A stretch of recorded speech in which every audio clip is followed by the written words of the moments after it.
Good day, Ma'am Baluran. I am Shala Salubut and I am from BS Ed 1 night class. I'm the second reporter of the Sociological and Anthropological perspective of the self. In the lesson, I understand that anthropological perspective of the self considers the genetic and cultural origins of the self, the role the self plays in socialization and language, and the types of self that we generate in our personal journeys through adulthood.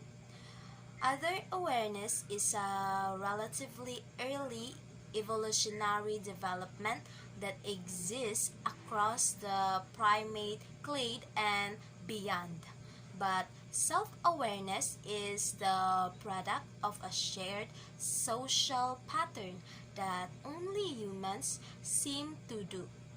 Our conscious self is not something within us. It is a model of ourself that arises in response to the models others have given us.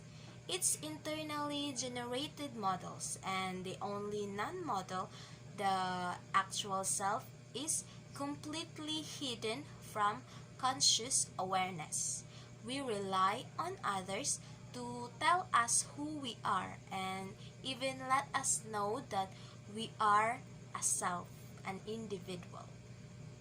The other is sociological perspective of the self. In that perspective, I understood that the self does not exist at birth but develops as it grows through social experiences. The self is a product of social interaction.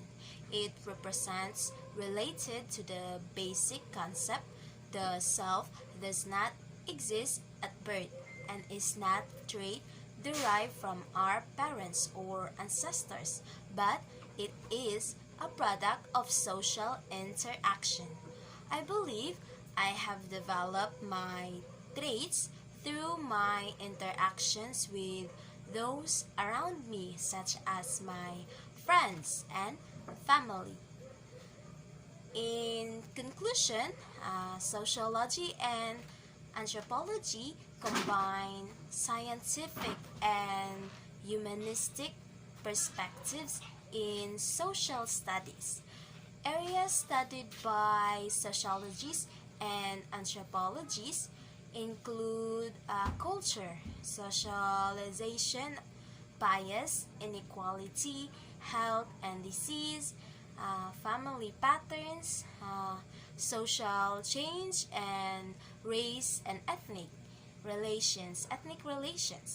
This combination helped me as a student to understand everyday social life as a combination of stable patterns of interaction and presents sources of social change.